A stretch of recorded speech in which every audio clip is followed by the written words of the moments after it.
Hello everyone, this is Brett and welcome to this week's episode of Friday on the Turntable. For those of you that watch my channel on a regular basis or even a semi-regular basis, you probably got a good idea of the things that I feature on this channel. Most things fall into the rock music umbrella, things like post-punk, new wave, 80s alternative, shoegaze, Britpop, some electronic stuff.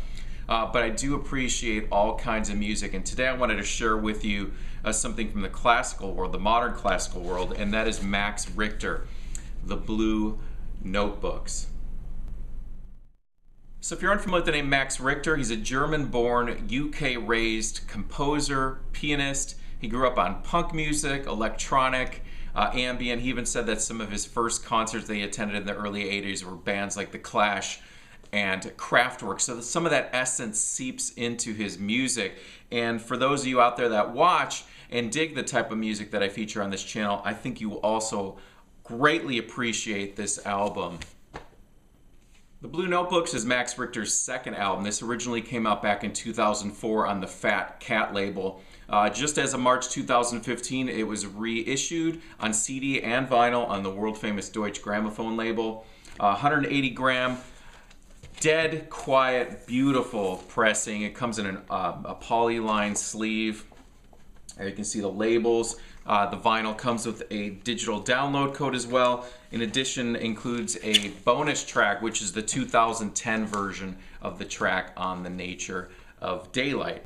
So for those of you out there that like Brian Eno, even things like Aphex Twin, or even some of Moby's work, I think you'll really find some of that essence on the Blue Notebooks. It's hard to talk about this album without talking about emotions, because within the context of the entire album, it is a heavy record in its minimalism, in its dynamics. You know, there's not distorted guitars or heavy in that sense, but it's a heavy emotional record.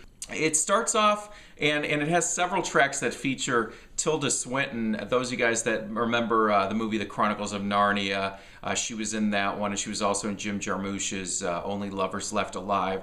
She does some readings on this one in the beginning of tracks, so there's some prose that she reads, and the album starts off with the title track, The Blue Notebooks, which is just some really delicate piano, and you hear the sound of a train going by gently in the background, and then the clicks of a typewriter, and then she's reading a passage from Franz Kafka's The Blue Octavo Notebooks.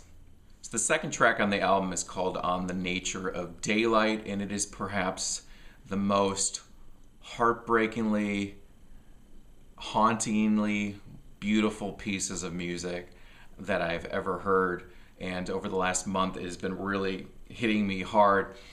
It's a little difficult to discuss, but I figured I'd bring in a little bit of a personal backstory on this one. Over the last couple weeks, my mom had to have a surgery, and after returning home, she had to be rushed back in for an emergency surgery, which essentially was to save her life. And as I was driving to the hospital while she was in her second surgery, that track came on in the car, and it was such a emotionally supportive song, just so heavy and intense that I would always relate that moment to that piece. It has violins, violas, cellos in it. Their vibrato is just perfection. They just keep gradually building and building dynamically. And there's this lone violin that you hear in this high register that just sounds like someone crying out. That piece of music is definitely your starting point and your entryway into this record. As always, I'm going to have a link down below the video in the description area, so I'll include a link over where you can check out these tracks and the whole album.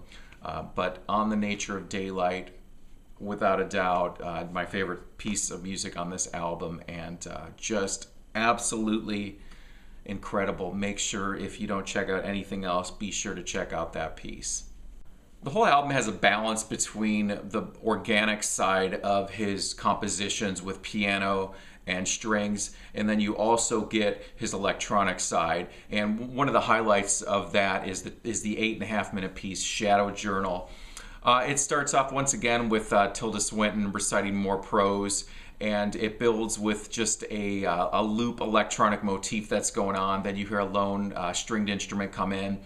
There's a distant drum pattern, and then it just builds. One of my other favorites is the trees. It's another emotional whirlwind. Once again, it has just a small portion of Tilda Swinton doing some recitation, gentle piano chords, and then it just like a lot of the pieces, they just build dynamically.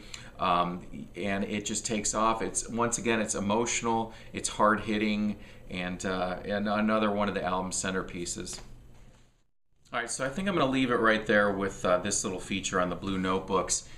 Check out the link below in the description area, where you can head over to my blog if you want to purchase the album, check it out, whatever. Highly recommend you seek this one out. If you love soundtracks, if you love ambient music, electronic music, this is a great segue into more modern classical for you, and just great music in general. Max Richter's The Blue Notebooks. Thanks for watching.